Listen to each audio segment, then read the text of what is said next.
Eskendir Nega is a longtime Ethiopian journalist. He has been a thorn in the government's side, really, for the past 2 decades. He was the publisher and editor, along with his wife, of a number of newspapers. He's a very decent man, very humble. In a way, he is shy too, you know. He is also an extremely stubborn person, as you might imagine. I think the word iconoclast doesn't quite do justice to someone like Eskendir, because he and his family have sacrificed quite a lot for their principles in Ethiopia. He went back into the breach knowing full well what the risks were for doing so. He had a number of other options. He grew up in the DC area. He could have left the country, but he chose to stay. He'd been arrested 6 or 7 times before. He's had newspapers closed down. He's really been hounded by the Ethiopian regime. In 1991, the Ethiopian People's Revolutionary Democratic Front wrested power from a brutal communist dictatorship.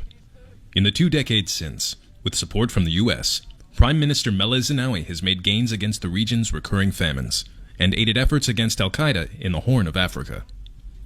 But American support has done little to foster democratic institutions. Well, I think you might say that the Meles regime has been there by electoral consensus, insofar as in the 2010 elections they won with 99.6% of the vote. So you draw your own conclusions. I think it was Stalin who said it's not who votes that counts, it's who counts the votes.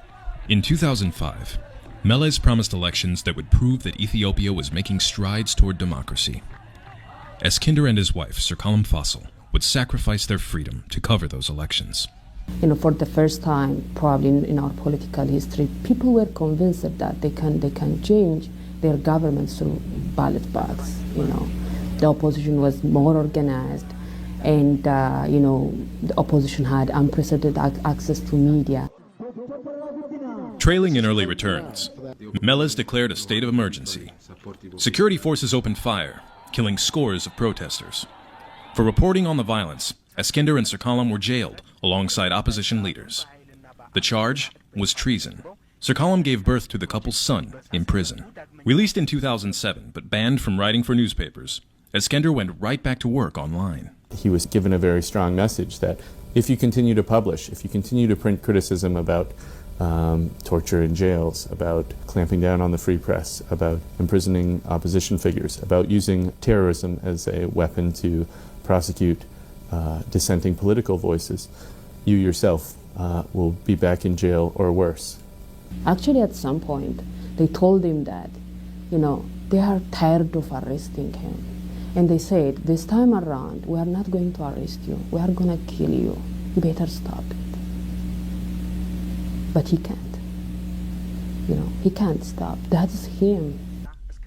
On September 14th, 2011, Eskendir Nega was arrested and charged under Ethiopia's sweeping anti-terror law. That law is increasingly being used to prosecute independent journalists. It may sound strange that terrorists who have been taken to court, found guilty in a court of law, have been characterized as political prisoners by the United States, which was a country that introduced the world to the concept of enemy combatants. At his trial, in support of the terrorism charges, prosecutors presented these videotapes of a town hall meeting where Eskendir talks about the possibility of a peaceful Arab Spring-like movement in Ethiopia. He is being held at Kalidi prison.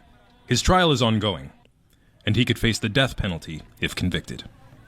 In a sense, it was ever thus. Whenever you have enemies, it's a useful way to just brand your critics as being among your enemies. Eskendir's prosecution as a terrorist is very much a cautionary tale about the use and the spread of terrorism laws to prosecute journalists. I think his case really highlights the way that terrorism has come to be used as a catch-all for a way to go after your political opponents or people who are critical of you. Eskendir, terrorist? No.